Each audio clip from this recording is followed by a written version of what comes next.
Welcome everyone. As you're settling in, we'll just wait for all the attendees to join us. You've come to a CIPS ANZ webinar and really looking forward to hearing from our speakers today on shifts in global supply chain post-COVID. This is kindly sponsored by Access Group International. Really looking forward to today. Please, as always, hop on the chat bar, the chat button just down the bottom of your screen, and select all panelists and all attendees and tell us where you're listening from today. We'd love to know where everybody's listening from. We'll commence shortly, but settle back and get ready. We've got someone from Sydney and Melbourne already. I'm sure we can go further afield. There we go, Perth, thank you. And Wellington, we're on the board. Well done. Terrific. Great to have everybody on board from across the region. And another person from sunny Melbourne today.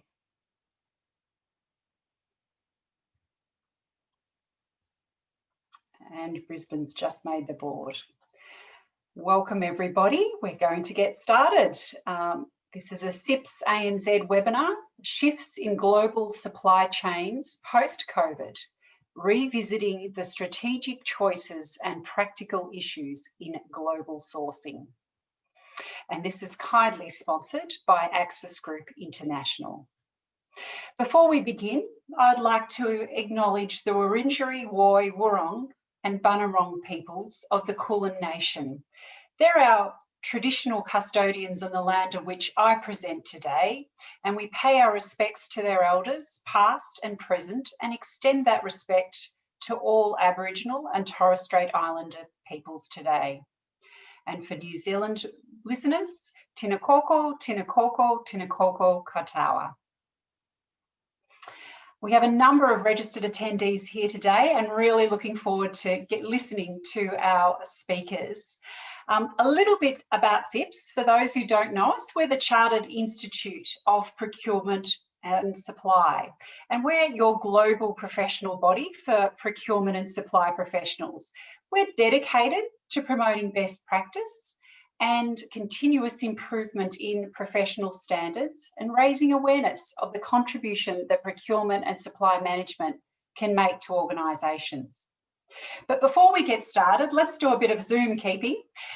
You're all muted during the presentation. However, as you've already started to use the chat box, please write any comments and share any thoughts that you have, and make sure you select all panelists and all attendees. But if you have any specific questions, please go to the Q&A box and we'll address those directly after our speakers have presented. We've allowed plenty of time for that session, so make sure you start putting your questions in fairly early and we will get to them. Now, a little bit about today's webinar. Shifts in global supply chains post-COVID, revisiting the strategic choices and practical issues in global sourcing. Worldwide, we've had a turbulent end to 2019. Along with the global pandemic this year, we've seen a significant impact on global supply chains. This has left a trail of new issues, risks and choices for organisations, procurement managers and teams that manage exposure to international markets in their procurement and supply chains. Looking ahead, it is clear that increased complexity is here to stay. And in today's session, our speakers will unpack key changes in global trade patterns, the associated realignment in supply chains, the new risk landscape and challenges, strategic areas to focus on, practical things to get exactly right. And in the process, we'll look into the new markets that matter, emerging supply clusters globally, and the approach and methodologies that are adopted by organisations that succeed in global sourcing. Please let me warmly welcome our speakers today. Kobus van der Wath, our founder and CEO of the Access Group International. Now, Kobus is usually based in Beijing. Today, he's based in Perth. And he's been working in Asia for 25 years.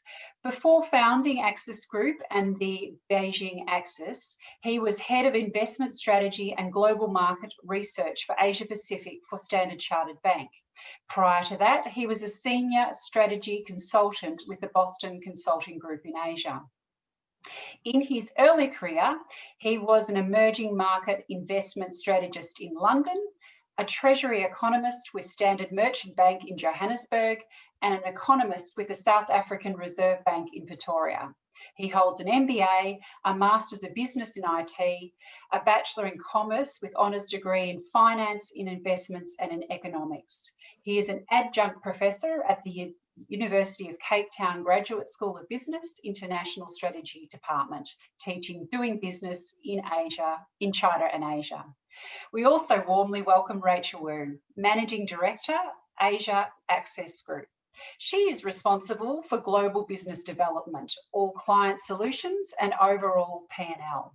She has an international team of procurement professionals across Asia, Middle East and Africa that supports her in driving the business forward. This team spans analytical, commercial, technical and logistics experts that form a part of high performance teams solving Axis Group global procurement and supply client engagement.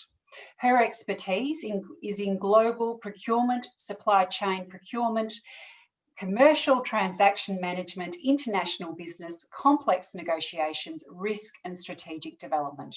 She has advised numerous international clients with their cross-border activities over the past 15 years.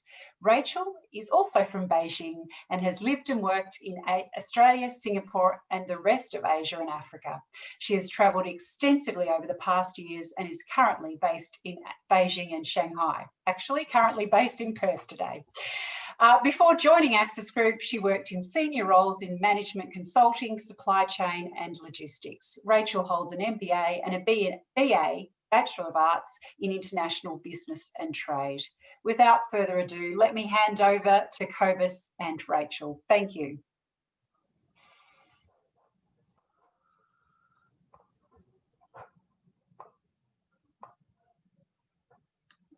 Thank you, Sharon. And thank you very much to CIPS also for allowing us to participate here and share some perspectives. Now, I think we've all seen the change over the last 3 quarters or so. And perhaps then it's a good time to pause, to take stock, to take a step back and assess what this means for where we are going.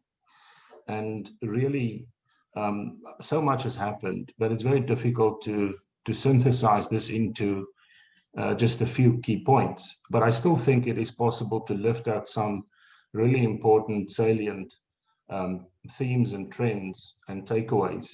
So that's what I hope to do today, and with the support from Rachel, who will take all of the difficult questions. So the focus here is the shifts in global supply chains post-COVID, but then also specifically thinking about what it means for strategic choices for procurement professionals and practitioners, and also very practical issues in terms of thinking about and acting in global procurement and supply. So our perspective at Axis Group is that we are about global markets connected. And one of our core businesses is indeed a global procurement and supply business, where we have been literally in the arena with our clients, supporting and working very hard over the last 3 quarters. And we have sourcing hubs in different parts of the world, places like Beijing, Shanghai, Mumbai, Delhi, Bangkok, in the Middle East, in South Africa, and so on, but also clients worldwide. So we've been really living this on an ongoing basis. And in terms of our integrated sourcing and supply solutions or global procurement services, or whether supporting capital projects, we've been really in a very different environment like everyone else, and hope to share here from those experiences. So when we think about global procurement and supply, we often like to think about 4 key questions. Why would you do global sourcing or global procurement? Where would you go? What categories or products would you typically focus on more as opposed to, say, going local? And then, of course, how? And really, so across that spectrum of make versus buy decisions, global sourcing models, the countries, the potential suppliers, and the ultimate engagement models, that's the framework. So that's how we've kind of approached this session as well. So the structure is to very quickly remind ourselves of some of the key shifts that are taking place. And there are some fundamental shifts in trade patterns and global supply chains across different regions and different industries. Then move on to just sketching quickly the risk context and the upshot for challenges for the profession. And then moving on to thinking from a top management and senior management perspective, what are some of the imperatives, but then bringing it back down to day-to-day activity, implementation level, operational level considerations for getting global procurement right, and then a few final comments. And Rachel will support as I go along and also be very active in the Q&A. So just to start, we've obviously seen over the last number of years an ongoing change in who are the top exporters. So as a procurement manager, the countries that you would go to, they've been re-ranking and they've been very dynamic. China came from number 19 in 1990 to number 1 around about 2010 and has been consistently at the top. Mexico was at number 20 and has come up to number 10 last year. Countries like Malaysia have fallen just slightly off that top 20 list, but countries like India have newly emerged, and places like Vietnam, for example. And all within that spectrum of top exporters, we've seen significant losers and significant winners. So that's at a global level. But also, just if we take the big change of the last 2-3 decades, where we had in 1998, the US very dominant as typically a leading trade partner for most developed and developing economies, we've ended up by 2018 with China was typically, for most players, most countries, the number 1 trade partner, and that could be in exports and imports. So this has been a big shift, a big backdrop change. And for Australia more specifically, we've also then seen, as this unfolded, all this global re-ranking and China stepping onto the world stage happened, how Australia's import origin countries changed. 1990, 95, 2005, 10 and 15, and of course, more recently. And China has also, as one would know and expect, been at the top. But it's very interesting that we've seen newly Mexico enter the picture, and we've seen certainly within that spectrum some re-ranking. Vietnam has also come from a lower position, not even appearing on the list in 1990. And then, a few other countries, India as well, has become more of a featuring exporting country for Australia. So what we are saying here is that just, over the long term, we've seen some dynamics, we've seen some change, and there's been a shift in which countries Australia imports from. So if we take the global 30 exporters, you can see that we even now have countries like Poland there at number 22. And if you look at the growth rates of some of these countries, at 5%, China over 10 years, Hong Kong, which is a conduit for different Asian markets, supply hubs, 3%. If you look at Mexico, over 5% CAGR, India close to 5% CAGR, and Vietnam almost 16%, Poland almost 6%, then clearly there is a re-ranking taking place. And in Australia's case, if one looks at the import origin countries, you can also see the growth rates. You can see the green ones and the stars are the high growth, positive growth countries.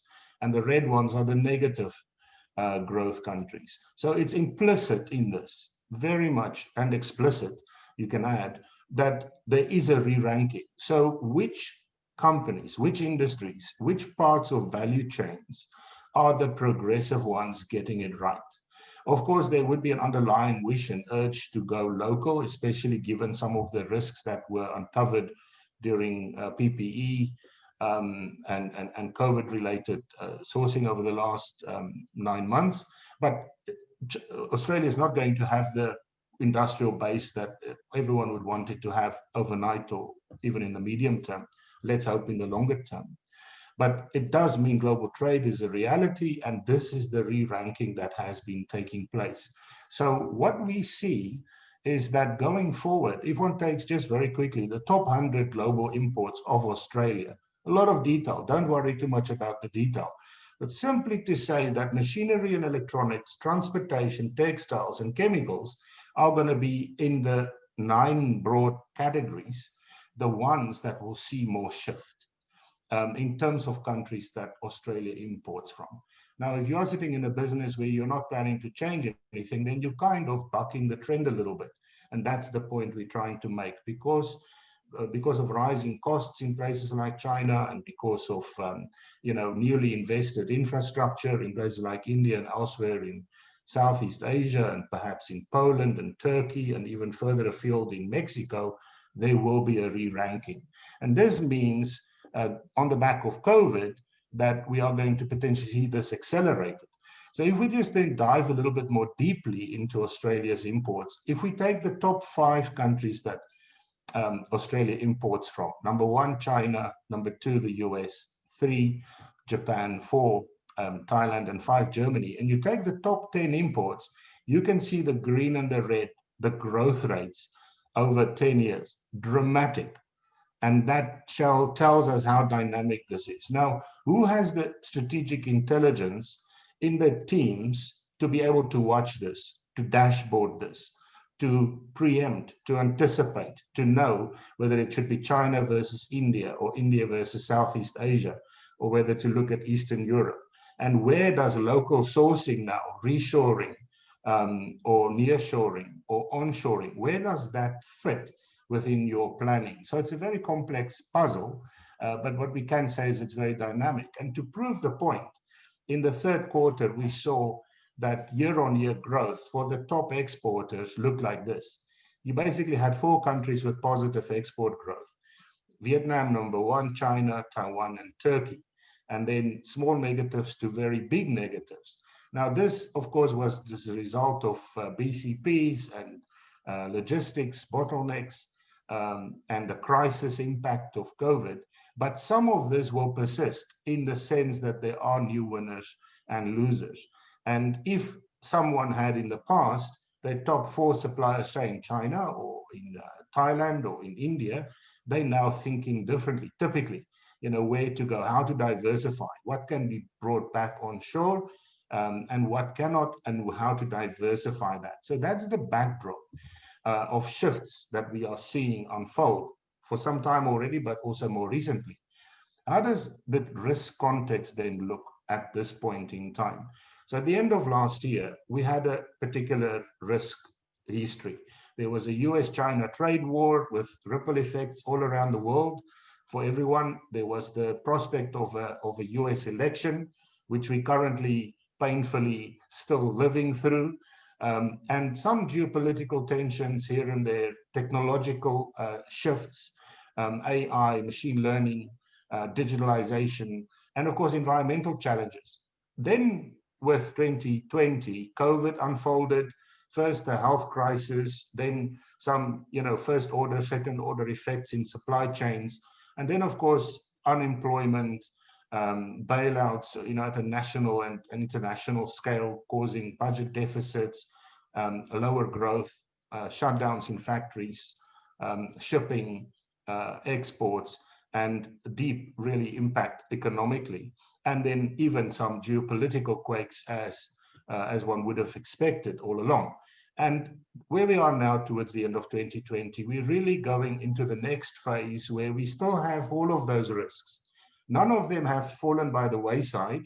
We're basically just seeing an accumulation and now an amalgamation of risks And it really means that it's a piece of string that's getting stretched.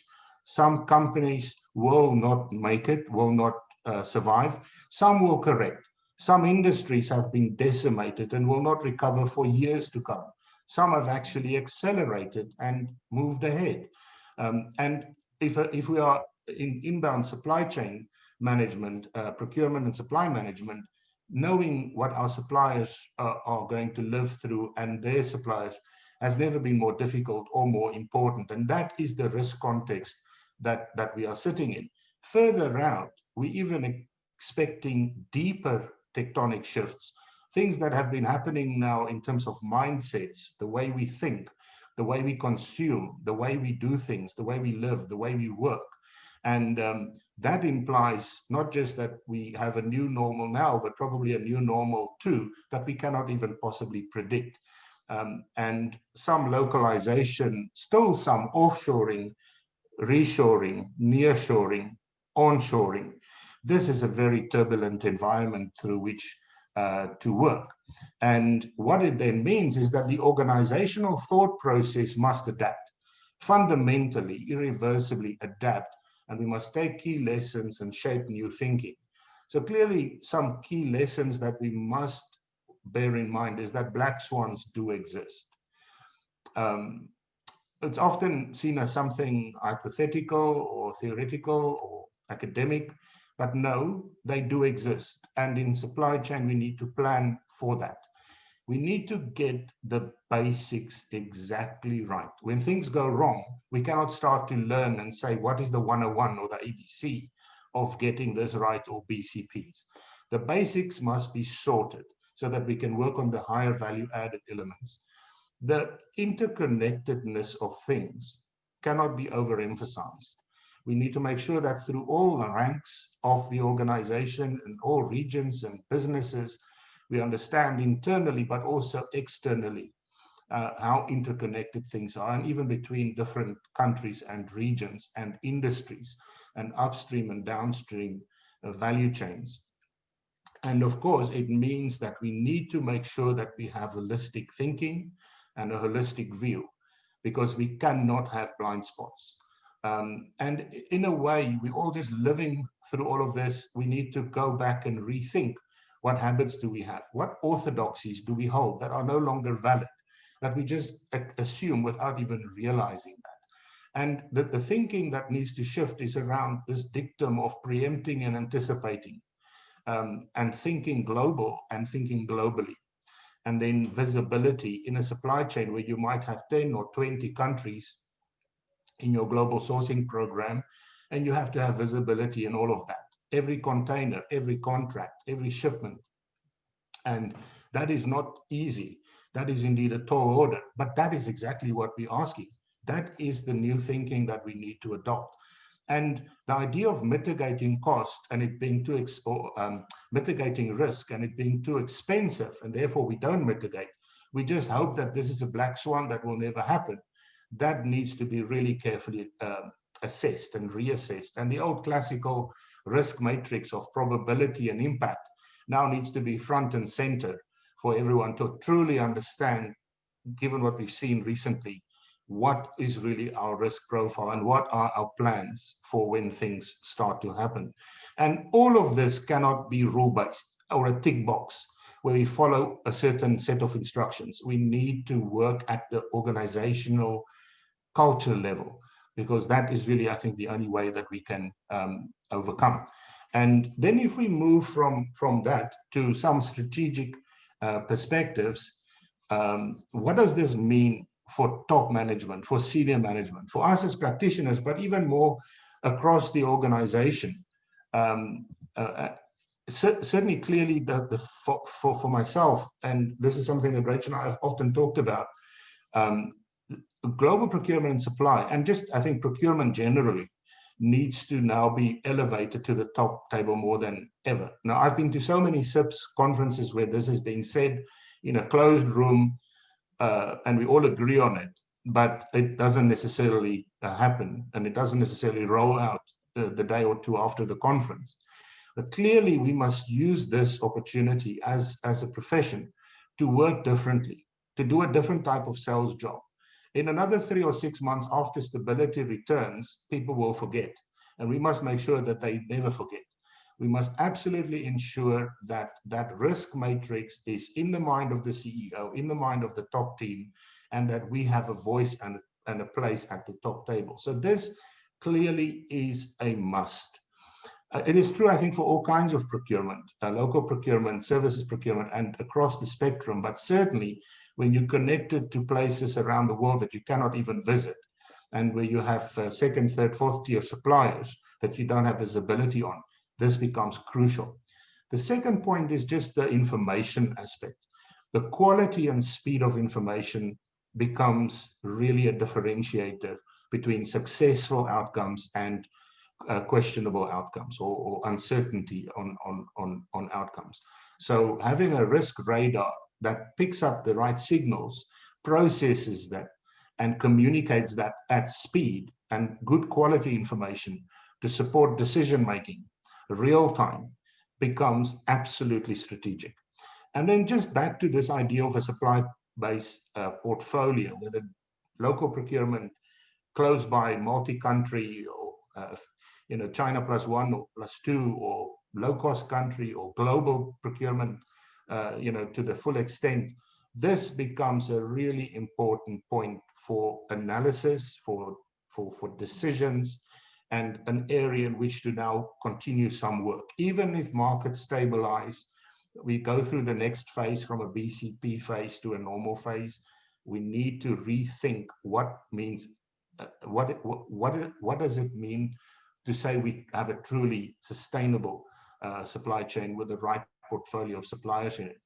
And then I think, even sitting here talking on Zoom, the way that we use technology, blockchain, AI, in procurement and supply, but just across all industries and regions and businesses, and the interface with people. Often we hear people talk about technology if it's something remote or something external, but it isn't. It is all intertwined, and that getting that mix right and getting everyone comfortable and to adopt and to internalize and to diffuse in their areas, the use and leveraging the power of technology becomes extremely important. And what we've clearly also learned is partnerships, because no one can do everything. We need to partner well for when we need those partners, and that can give us global reach, because we cannot be insular and insulated ever again. We live in a global world. Despite global shocks and adjustments and realignment of supply chains, we still need global reach, and partnerships and other means, but certainly partnerships become a very important lever for driving that. Rachel, I've gone so much. Did you want to add anything? Please jump in. Sure, thank you, Kobus. Maybe just going back to the first point, it's actually very interesting to see that in the past months, we have been having procurement conversations with global procurement teams from client side, and also with group CEO or group CPO involved is perhaps a sign that the strategic importance of procurement within an organization has been increasing. And as procurement practitioners, we have to continue this and then ensure that procurement plays a bigger and more important role, which is strategic for your supply chain and procurement, either local or global. Yes, I think Rachel makes a good point that, our organization is 20 years old, and I can not count that many instances where a group CEO of, say, a company with a market cap of more than $30 billion joined a call that we were having operationally with our client CPO. This happened multiple times over the last 6 or 9 months. So CEOs, COOs, CFOs were pulled in to the day job of CPOs. How do we keep some of that? How do we leverage some of that? Because clearly, when this crisis dissipates and fades away, memories will go with that too, and we should not allow that. So that is indeed an important point. On some practical considerations, I think that's more the world that we all live in day by day. What we want to lift out is just 6 key points. Firstly, the relationship with suppliers and engagement from A to Z with suppliers must go to the next level. I can cite so many examples where we were called in the last few months, where people asking us to call their suppliers in faraway countries and ask them questions that they should have on the desk, right, available right there. Which means that there was a detached, there was no visibility, there was a, it will be fine mindset. So that engagement needs to be best practice. The fact that it's far away, that it is remote, that it is a different language, a different culture, a different type of contract, a different time zone, and I cannot visit, I cannot communicate, does not mean we can, not have that deep engagement. So we need to work towards that.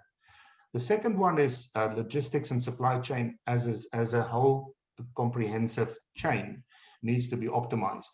In the last few months, we had to charter airplanes for emergency deliveries. This is not something that we've done a lot over the last 20 years, but this literally having the inability to move critical supplies at absolutely huge cost. In some cases, I must admit that the clients were not set up. They brought it onto themselves. So having that optimized, all-weather ready integrated chain, again, it's a tall order, but for that we need top management support. We need the best people. We need the budgets. We need the team, strategy. So a lot of things flow from what we are saying here, but that is exactly what we are saying is necessary. And then just the end-to-end supply chain visibility. One more time, having dashboards, having control towers, having digital, tools that can track and trace and give absolutely clear visibility. And then, of course, we all learned this one big lesson: what is the right level of inventory? What is the impact on balance sheet if you have more inventory? CFO will give you a call and say, this doesn't look good. But if you have a black swan event, then that might have been an inexpensive investment.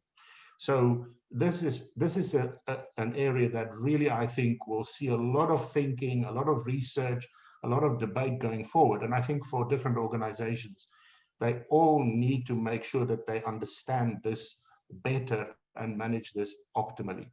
And then I think the idea that we can have a resilient and agile and strong and adaptable, flexible inbound supply chain, but it costs money. So therefore we compromise. So this interplay or the trade-off between cost and resilience is something to get exactly right.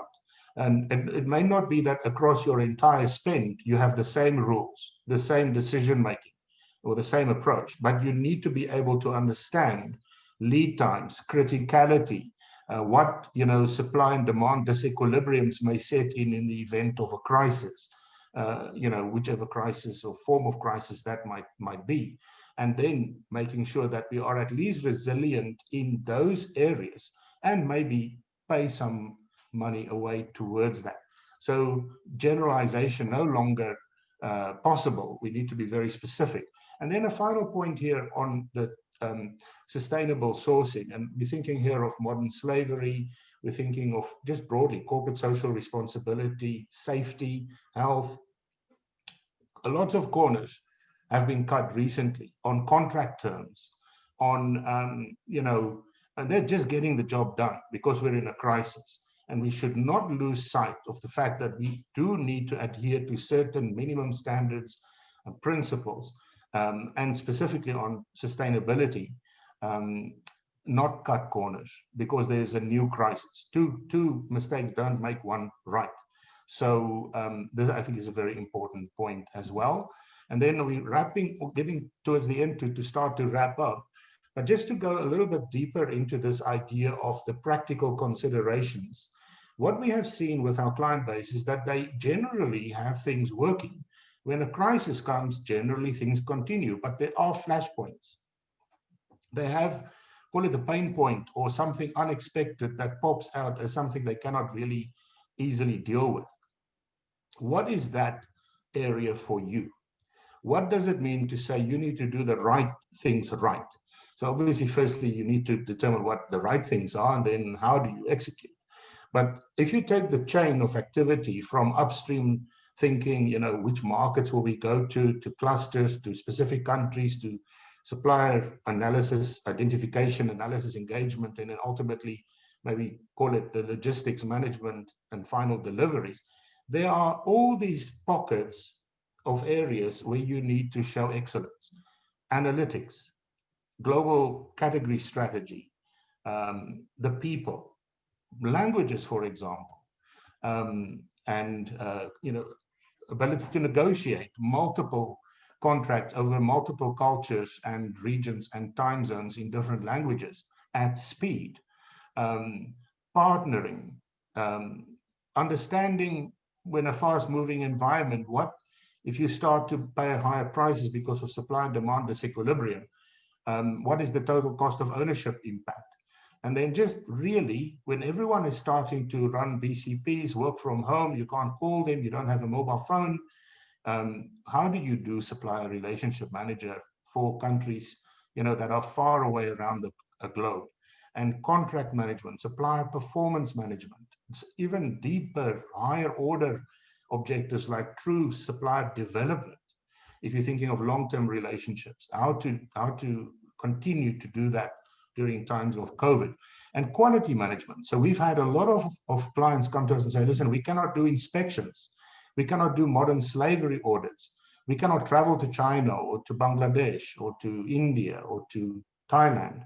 And so planning for these types of situations where you cannot do inspection work or quality assurance, quality control work, or on the ground consolidation work, deconsolidation work, and of course, international freight management and just the integrated supply chain. So what is it that you need to understand as green lights, amber lights, and red lights, and understanding your dashboard at all different times? Rachel, did you want to? Yes, I just want to quickly cover 3 points. The analytical side, the supply performance management, and also the freight management.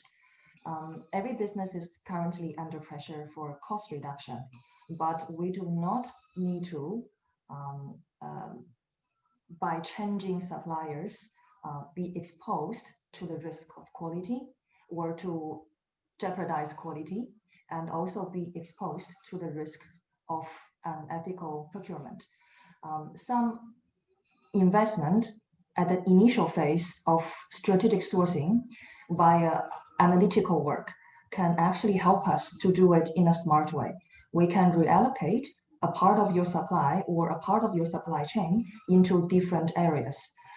So analytical work, in our view, is very helpful at the current environment. Quickly move to supplier performance management. For most supply bases and most industries, in the past months, we have seen consolidation within the previous supplier base. Therefore, if we have not done a rescan of your supply pool, tier 1, tier 2, and tier 3, maybe it's not time to do a health check to see whether there is any hidden risks in your supply chain that has not been searched to the surface, but may or may not in the future, and then plan alternative supplier and add them into your supply pool for supply development. And lastly, freight management. We all know that now with some countries coming out of COVID, orders are pouring into best cost countries. For example, selected countries in Asia. And for example, in China, we now have seen that logistics capacity, either inland, international, are under severe pressure. Not only shipping lines are running out of capacity, especially now in this traditional peak season, also containers are booked out. We even tried to purchase containers for our clients, but the manufacturers in China for containers are all at full capacity until Q2 next year. And even second-hand containers are fully booked out. So how you have formed your relationship with the logistics service providers, or you are ad hoc client for them and only go to them when there is an issue, or there has been a strategic relationship formed and would prioritize their capacity for you under this turbulence, is perhaps a topic that one needs to look into. So it is a busy slide with a lot of elements to consider. It will be different for different businesses, but hopefully that what we have shared can be helpful. Thank you, Rachel. So yeah, we are really saying you have to be Superman and Superwoman. You need to do the advanced analytics, supplier relationships, performance, development, the global category knowledge, the portfolio, the total cost analysis, the contract management, the risk management, all of this with multiple suppliers, multiple parts of the world, real time for every container, every contract, every shipment. That is exactly it. And you can't leave it to chance that things will not go wrong. We need to build systems that can actually cater for the variability that will inevitably come at some point. And the final 2 points are super crucial. We need to sit in the boardroom. We need to sit at the top table to make these changes, to make them last, to make them endure as professionals in the field of procurement. We must maintain that voice, keep that voice, even as the crisis dissipates. And skills in our teams, they've never been more important. Bringing the right people in, making this career an exciting career so that we can attract the smartest out there, the most dynamic, most energized people, showing them that they can make an impact that really transcends the entire business. And that is not just simply a small, modest task at your desk, but procurement actually is something integral in so much of the business. And then very quickly, a few final comments. So what we've said here is that the world of supply chains are realigning or is realigning. Trade patterns are adjusting, costs are changing, relative costs, competition, new countries are emerging as winners, some are falling off the table. Geopolitics, of course, is becoming heated. COVID has created an entire new paradigm in which we need to function. And we still have the hope and the need to try and do more local procurement, but we are part of a global village. Turmoil, dynamism, complex, and we need to make that the landscape that we operate in. It's not going to get easier. It's not going to get better. It means more risk, and it means we need to be better at risk management. That is it. We simply need to be at the top of our games in managing this complex, fast-changing environment for successful outcomes. And in doing so, the most crucial is leadership. At the top of the organization, but also in our teams, in procurement and supply, we need to be strong leaders. We need to bring our own teams with us. We need to bring change in the organization and even outside of our organizations. This does not happen by itself. This does not happen easily. Even with the best efforts, may be hard or impossible. But leadership is the single most important. And then, of course, using levers such as quick, fast, quality information, getting technology and digital and the interfaces with people and teams right, the supplier mix, and partnering really, really well and early so that these partnerships are there when they are needed. And then finally, as one gets into the practical day-to-day, we need to know what the right things are that we need to do right. And this will be different at different times for all organizations, but we should have those dashboards in place so that we can actually implement, not plan, but implement. So with that, I'd like to wrap up and just say that I'm not going to cover the next section. Rachel will also not comment on this, but just to point out that in our appendix, we have some mind maps about where, why, what, and how to source globally that can help frame some thinking. We get asked about this quite a lot. Then we also introduce some information on economic production and export clusters around Asia, different countries, typical packages and categories that we see as dynamic for competitive exports, but also globally, places like Mexico, Poland, Turkey, South Africa, and Brazil. Perhaps for some in the audience, this could be interesting reading afterwards. And then we also present for different levels of technology and capital complexity in developed and developing countries in the short to medium term. How are different countries and industry clusters competing, and what opportunities does that present for procurement managers to see the world as a landscape where you can play based on the relative merits. And then finally, China is of course a very dominant force still in global supply chains, just to create a framework for what would be some of the drivers that can support or undermine China's manufacturing competitiveness. So with that, I'd like to thank you. And Rachel, I'm sure you would like to also say thank you. Yes. And very happy to take some questions if there are any. Thank you. Thank you. Fantastic. Thanks, Rachel and Kobus. And yes, there are plenty of questions. I understand that you will be sharing these slides after the presentation as well. Fantastic. Also, just to, we want to ensure that we're fully accessible to everyone. So for those members of the audience who would like to verbally ask a question, we just ask that you raise your hand in the reaction bar, and Sophia will get to that. So those for the people who are not comfortable writing questions but would like to ask a question. Thank you. Let's get started. Knut asks, if you were a Norwegian salmon producer selling fresh salmon to the Asian market, the fish is slaughtered at day 1 and expected to be on the table in Asia the day after, what would be the things you should be planning for now, start implementing to prepare for normal 2.0? Thanks, Knut. Just the mute bar, Kobus.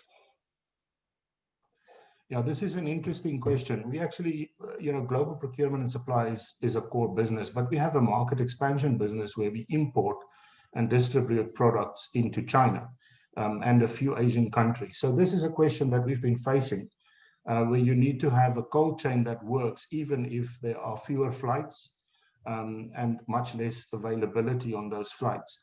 So I would say that the key issue is to manage the channels to the different segments in the marketplace very strategically, very closely, and then partners, for example, supply chain and logistics service providers that would be able to support you getting space on those cold chain logistic solutions that you would need. This is very, very complicated to do. But we actually have, been quite successful over the last few months by just working in the trenches, making sure that you get the right service partners around you, that you maybe refocus your customer base on fewer points. Let's say it's China, for example, and make that work, make that succeed. But this is a very, very good question. There's no one all-solving answer, but I think a professional team now would be engaging very closely with their customers and reinventing, resetting that engagement and the solution providers that service the fulfillment into those segments. And I think that is a significant component of the overall problem. The question then is, do you have people on the ground? Do you speak, say, the local language? Do you have pre-qualified service partners already, or can you quickly move and do that now? And knowing enough market intelligence to know which markets are going to be most acutely affected, and maybe veering away from that and timing which markets you target. Sometimes products like these are seasonal, and understanding those seasonal cycles, and then other cycles on the calendar in your markets that you serve, and knowing what are sometimes just impossible to achieve and what is maybe the areas in which it's more possible to achieve. So I must say, Knut, be happy to engage with you offline on this topic. This is a very interesting, deep question. Terrific, thank you. And Shri asks, will countries be moving towards insourcing post-COVID?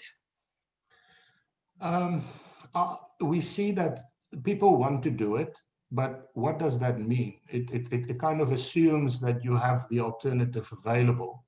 The alternative may be that you need huge capital investment in, say, furnaces, casting technology, if you're in the metallurgical industry. Or it could mean that you have very stable electricity if you're in the wafer fab industry. Most countries don't have either of these two things. So you are constrained. You also cannot build these overnight. To build a power plant can take years in some countries.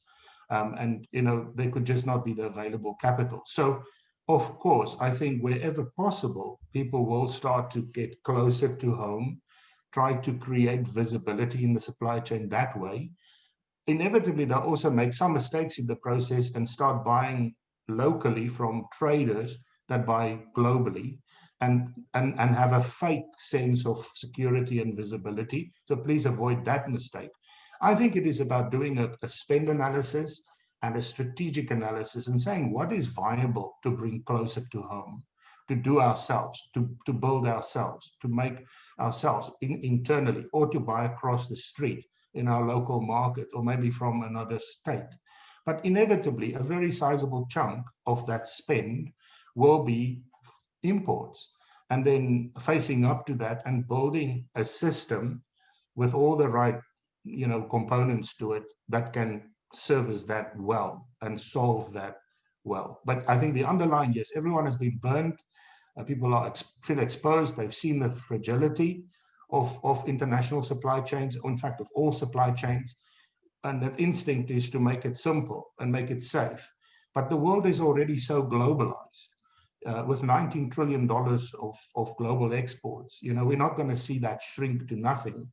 If you're looking at Australia with $221 billion of imports, that's not going to be substituted by domestic production. So, yeah, I think that's what we can say. Thanks. Another question. As I read today's papers, COVID has driven retailers to cancel orders, delay or cancel payments, and demand further discount on goods from overseas manufacturers. Do you think this will continue as retailers try to recover? Yes, I think all organizations as nations act with self-interest. So this must seem like the easiest path forward. You could challenge that. Is it fair? Does fairness matter? Is it just? Does justness matter? Is it ethical? Is it legal? But it may still be necessary for survival. But you are dealing with a supply base that you may need tomorrow that is also confronted with certain realities. And I think all I can say here is that, yes, we've seen this everywhere in all our client bases in Africa, South America, North America, in Australia, because people are under so much pressure. But as things get better and there's a revival, you also realize that people share that they felt very bad doing that and they wish they didn't have to, or they had another choice. So what if you could delay that? What if you could find another model, another configuration to share some of the burden with truly strategic suppliers? And just seeing that once you cut costs to the bone in developing countries that you rely on, you are potentially forcing them to cut their contracts, their overtime pay, their social contracts with the community around them, which could give rise to more increases in modern slavery. Now, that's not to say that, I'm saying you just need to overpay and honor all contracts, and because you might spark modern slavery somewhere. The world is not that simple. The world is very complicated. And I think this is where, gray hair or no hair, good judgment, good experience, stable hands, senior management, top management need to guide and coach and mentor people that have seen difficulties, people that have seen recessions, depressions, or that have at least read about them if everyone is too young, can come in and not react to the instinct or the impulse, because in some cases, inevitably, those might be the wrong reactions. So I'm sorry, I'm adding to the question. I'm not really answering it. No, it's good. Sharon, yeah, I do not think it's a one-side story. I think before what happened from the buying side, from the supplier base, there were also very severe interruption in production. And we have seen many manufacturers issuing certificates from the government just to simply inform their clients that because of the pandemic, we were not able to supply, or we were not able to supply on time. So this canceling order, delaying payment actually came after that. So it's perhaps more mutual support from both parties. What is more interesting is currently we are seeing pouring order into some Asian countries that does increase the shifts and demand. And we have seen that now manufacturers are struggling to keep up or catch up the deadline to supply again. So either way, either the positive or negative, either the inbound or outbound, support from both parties are required to survive together. Terrific. And I suppose from the professional body's perspective, we would want to see the right people with the right capabilities, regardless if they've got no hair or grey hair, to be trained in supplier management relationship to really, identify how you can work together. So that's terrific. Thank you. Another question from Sarah. How will the current difficulties between China and Australia affect the ability of Australian companies to source from China? Do you think trade will shift to countries such as Vietnam? Thanks, Sarah, for asking a very easy question. I think this is a very big challenge. At a purely political level, there is a lot of tension, clearly. But at the everyday level, businesses, I think, will continue to do business. And if you look at on merits, China as a part of integrated global supply chains, I think will continue to feature very dominantly and even, or at least prominently, in supply chains, including here in Australia. At the same time, though, there has already been a shift, as I indicated earlier on, for some changes in the top countries. Does this mean China may become number 2 or 3 in the import source? Not necessarily in the short term, I suspect. But I think the share of lower down countries probably will benefit, but they would have benefited anyway. But I think to not shy away from answering, I think yes, at the moment, if you look at the media, if you look at the headlines, clearly it's hardly encouraging to see what we see. So I think there is already, with COVID as well, a drive towards having just, I think, a more sustainable and a less fragile and less exposed supply base. And so many of us have seen people put top 1, top 2, top 3 suppliers all in China or another country for that matter. That I think will be a shift. So I think people will be very selective and stay with China in cases where it makes good sense, but at the same time actively diversify in case things deteriorate, that they're not, caught flat-footed. I think we've got time for just one quick question here. And Ben Gill asks, global sea freight is hugely disrupted at the moment. And as you mentioned, shipping containers are scarce in some markets. Do you know where all the containers have gone? And when do you expect shipping, particularly in the Asia Pacific region, to return to normality? Thank you for the question. Yes, because of the current pouring orders into West Coast countries, especially in Asia and in China, and then of course the containers have gone to the traditional export destinations of China and Asia, for example, in Europe, and also very much in North America. And because we perhaps do not currently at the moment have enough products coming back to China and Asia from those destinations. So that is one course for containers currently stuck in Europe and North America. And the other important reason is that ports and sea freights actually are still a relatively higher risk area or element in supply chain to COVID-19, and therefore lack of proper resources on site to handling the process, and also more strict procedure of testing, checking, import or at customs perhaps is another reason why it has been so much delayed and prolonged. And shipping companies are doing everything they can to try to collect those containers back, but it will take time. So we do foresee that it will continue and perhaps will even be deteriorating during the Christmas and January or early February China New Year time. But from Q2, it perhaps, hopefully, can be normalized. Thank you. Thank you. Thank you, Rachel, and thank you, Kobus, for such an informative seminar, and also for all the rich information that you've provided as well. And thank you kindly. This has been kindly sponsored by Access Group International, so that's been a terrific session. And we look forward to inviting our audiences back to some more terrific seminars and webinars. We've got one next week on the 2nd of December.